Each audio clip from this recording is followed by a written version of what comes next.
அனைவருக்கும் வணக்கம். நாம் கலைக்கோட்டு மகரிஷி என்று அழைக்கப்பட்ட ரிஷ்யசிருங்க முனிவர் பாடி அருளிய ஞான பாடல்களை பார்த்து கொண்டிருக்கிறோம். தசரத மன்னனுக்கு குழந்தை பாக்கியம் இல்லாமல் இருந்த போது தசரத மன்னனுக்கு குழந்தை பாக்கியம் கிடைக்க வேண்டும் என்பதற்காக புத்திரகாமேஷ்டி யாகத்தை செய்து ராமன் முதலாகிய தசரதனுடைய அன்பிற்கு பாத்திரமான மைந்தர்கள் பிறப்பதற்கு காரணமாக இருந்தவர் இந்த ரிஷ்யசிருங்க முனிவர். இந்த ரிஷ்யசிருங்க முனிவர் எங்கே இருந்தாலும் அங்கே அந்த தேசம் செழிப்பாக இருக்கும். அப்படிப்பட்ட அற்புதமான ஆற்றல் பொருந்திய ரிஷ்யசிருங்க முனிவர் தன்னுடைய அனுபவ கருத்துக்களை பாடல்கள் வடிவிலே நமக்காக கொடுத்திருக்கிறார். நல்லவர்கள் வாயிலே இருந்து வரக்கூடிய வார்த்தைகள் நிச்சயம் நலம் பயப்பவையாக இருக்கும். யோக பயிற்சியையும் அதனுடைய நுணுக்கங்களையும் கலைக்கோட்டு மகரிஷி என்று அழைக்கப்பட்ட ரிஷ்யசிருங்க முனிவர் தொடர்ந்து சொல்லி வருவதை பார்த்து வருகிறோம். இன்றைய பதிவிலேயும் நுணுக்கமான பல கருத்துக்களை கலைக்கோட்டு மகரிஷி சொல்லுவதை கேட்கலாம். பண்ணப்பா ஓம் நமசிவாய என்று பதிவாக நிலைநிறுத்தி பூசை செய்தால் விண்ணப்பா நிறைந்ததொரு ஆதிசோதி விளங்குமடா கண்டு நீ பூசை செய்தால் கண்ணப்பா சாயுச்சிய பதவி பெற்று கருவான பிறப்பு இறப்பு அற்று நீயும் உன்னப்பா உள்நாக்கின் வெளியில் நிற்க உகந்து பத்மாசனத்தின் மேல் பூசை செய்ய. யோகசாதன பயிற்சியிலே ஈடுபடக்கூடிய ஒருவர் சந்திரகலை சூரியகலை ஆகியவற்றை சூழலுக்கு ஏற்றபடியாக ஏற்றி இறக்கி வாசி பயில வேண்டும். புருவ மத்தியம் என்று அழைக்கப்பட்ட பூட்டை திறப்பதற்கு பக்குவம் பெற்றான பிறகு பத்மாசனத்திலே அமர்ந்திருந்து நேரடியாக சுழுமுனையை நோக்கி அழுத்தமாக ஊத வேண்டும். அப்படி ஊதும் போது பிறப்பு இறப்பு இந்த இரண்டும் ஏற்படுவதற்கு காரணமாக இருந்த கருவாக இருந்த கர்ம வினைகள் அற்றுப்போகும்.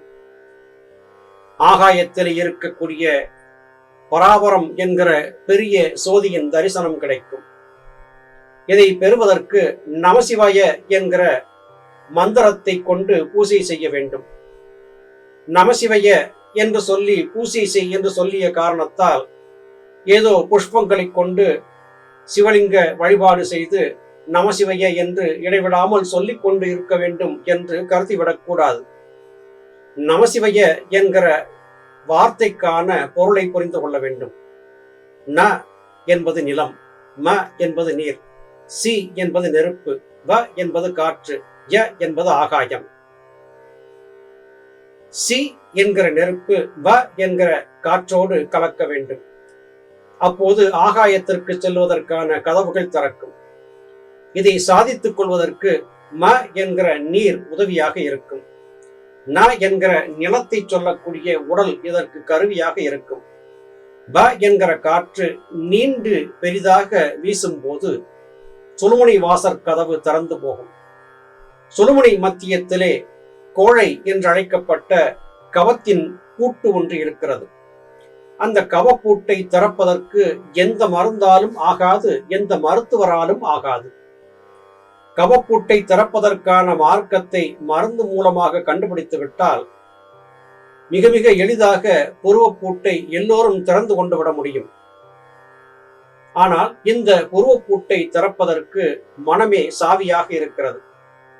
மனம் என்பது சந்திரகலை சூரியகலை என்கிற இரண்டாக பிரிந்திருக்கும் வரையிலும் இந்த கதவை திறக்க முடியாது. மனம் புருவ மத்தியத்திலே ஒடுங்கும் போது சந்திரன் சூரியன் என்கிற இந்த இரண்டும் மாறி சுழுமுனை என்ற ஒன்றாக மாறி அமையும். அப்படி மாறக்கூடிய நிலையிலே வாசி கொண்டு அழுத்தமாக புருவ மத்தியத்திலே ஊதினால் கவம் என்கிற பூட்டு கலன்று போய் சுழுமுனை கதவம் திறக்கும். அந்த கதவு திறந்து விட்டால் நாம் சென்று சேர வேண்டிய பரவெளி ஆகாயத்திற்கான ராஜபாட்டையும் நமக்கு தென்படும். இதை சென்று சேர்வதுதான் சாயுச்சியம். 4 நிலைகளை யோகி கடக்க வேண்டியிருக்கிறது. சாலோகம், சாமீபம், சாரூபம், சாயுச்சியம். சாலோகம் என்பது இறைவன் இருக்கும் உலகத்திற்கு சென்று சேருவது. சாமீபம் என்பது இறைவன் இருக்கும் உலகத்திலே அவருக்கு அருகாமையிலே சென்று சேருவது. சாரூபம் என்பது இறைவனை போன்ற உருவத்தை பெறுவது. சாயுச்சியம் என்பது இறைவனோடு கலந்து விடுவது. இங்கே கலைக்கோட்டு மகரிஷி இறைவனோடு கலந்துவிடக்கூடிய சாயுச்சிய பதவியைத்தான் சொல்லுகிறார். அடைய வேண்டும் என்று முடிவாகிவிட்டது. இருப்பதிலேயே உயர்ந்த ஒன்றை அடைந்து விடுவதுதான் உத்தமம். எனவே யோக சாதன பயிற்சியிலே ஈடுபடக்கூடிய ஒரு யோக சாதகன் இருப்பதற்குள்ளாகவே மிகப்பெரிய நிலையாக இருக்கக்கூடிய சாயுச்சிய பதவியை பெற்றுக்கொண்டு விட வேண்டும். அதற்கு கீழாக இருக்கக்கூடிய சாலோகம், சாமீபம், சாரூபம் என்பவை எல்லாம் நமக்கு முழுமையை தராது. சாயுச்சியத்தை பெற்றவரால் மாத்திரமே பிறப்பு இறப்பு என்கிற மாயச் சங்கிலியிலே இருந்து தன்னை விடுவித்துக் கொள்ள முடியும். இதையெல்லாம் சாதித்துக் கொள்வதற்கு மனதை உள்நாக்கிலேயே நிறுத்தி, புறத்திலே சென்று சலிக்க விடாமல் தடுத்து நிறுத்தி, பத்மாசனத்தில் அமர்ந்திருந்து வ என்கிற காற்றை நீட்டி சி என்கிற நெருப்போடு இணைத்து புருவ மத்தியத்திலே இடைவிடாது ஊத வேண்டும்.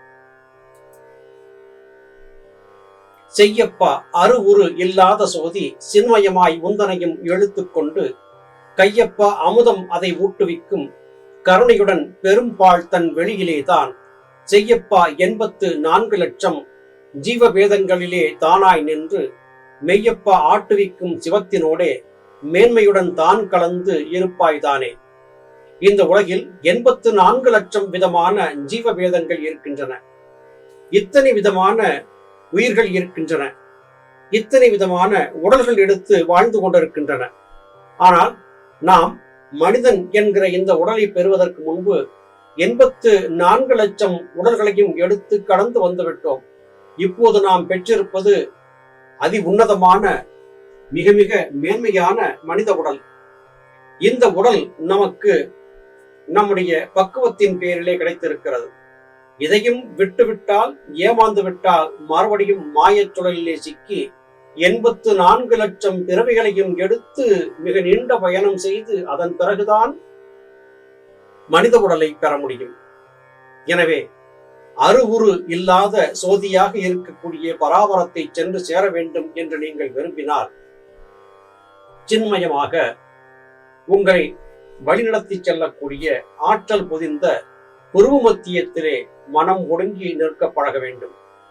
புருவ மத்தியத்திலே சந்திரகலை, சூரியகலை ஆகிய இந்த இரண்டும் இணைந்து அங்கே ஒரு அழுத்தமும் சுழற்சியும் ஏற்பட்டுவிட்டால் அந்த சுழற்சியின் வேகத்திலே உங்களுடைய இதுவரையிலும் வாழ்ந்திருந்த புலன்கள் சார்ந்த வாழ்க்கை இல்லாத ஆகிவிடும். இதை ஒரு எளிய உதாரணத்தின் மூலமாக விளக்கலாம். மென்மையாக வீசிக்கொண்டிருக்கக்கூடிய தென்றல் காற்று நமக்கு இதமாக ஆனந்தமாக இருக்கிறது. அதே நேரத்திலே காற்றிலே அழுத்தமும் சுழற்சியும் அதிகமாக ஏற்பட்டு கொடும் சூறாவளி காற்றாக அது மாறி அமையும் போது மிக கனமான பொருட்களையும் கூட கவர்ந்து இழுத்து சென்று விடுவதை பார்க்க முடிகிறது. வேகமாக அடிக்கக்கூடிய காற்று எப்படிப்பட்ட கனமான பொருளையும் சாய்த்து எரிந்துவிடும் என்பதை அனுபவத்திலே பார்த்திருக்கிறோம். சாதாரணமாக நாம் செய்து கொண்டிருக்கக்கூடிய சுவாச காற்று எந்த மாற்றத்தையும் கொடுக்காது. அண்ணாக்கு பாதை வழியாக நாம் செய்யக்கூடிய வாசி என்கிற மூச்சு பயிற்சி கொடுங்காற்றாக சூறாவளியாக மாறி நம்முடைய கர்மவினைகளை எல்லாம் தூக்கி கொண்டு போய் எரித்து நாசம் செய்துவிடும். இவற்றை நாம் அடைய வேண்டும் என்றால், சிவத்தை சென்று சேர வேண்டும் என்றால், மேன்மையான பரவெளியிலே சென்று கலக்க வேண்டும் என்றால், இந்த உலக வாழ்க்கை என்கிற மாயையை நாம் விட்டொழிக்க வேண்டும். மாயையை நீக்கிக் கொள்வதற்கு நமக்கு இருக்கும் ஒரே ஒரு வழி வாசி. வாசி என்கிற அந்த ஒன்று மட்டும்தான் நமக்கு மேன்மையை கொடுக்கும். வாசி பயின்றவரால் மாத்திரமே இந்த உலக மாயையிலே இருந்து நம்மை விடுவித்துக் கொள்ள முடியும். பராபரத்தின் கருணையையும் பெற்று உன்னதமான நிலைக்கு செல்ல முடியும். எனவே இந்த உலக வாழ்க்கையிலே நம்மை பிணைத்து வைத்திருக்கக்கூடிய புலன்கள் என்கிற மாயச் சங்கிலியிலே இருந்து நம்மை விடுவித்துக் கொண்டு மேன்மையான பரத்தை சென்று சேர வேண்டும் என்பதையே இத்திருப்பாடல் வாயிலாக கலைக்கோட்டு மகரிஷி என்கிற ரிஷி சிங்கர் நமக்கு சொல்லிக் கொடுக்கிறார். நல்லது சகோதர சகோதரிகளே, மீண்டும் அடுத்த பதிவிலே உங்களை சந்திக்கிறேன். அதுவரையிலும் நன்றி, வணக்கம்.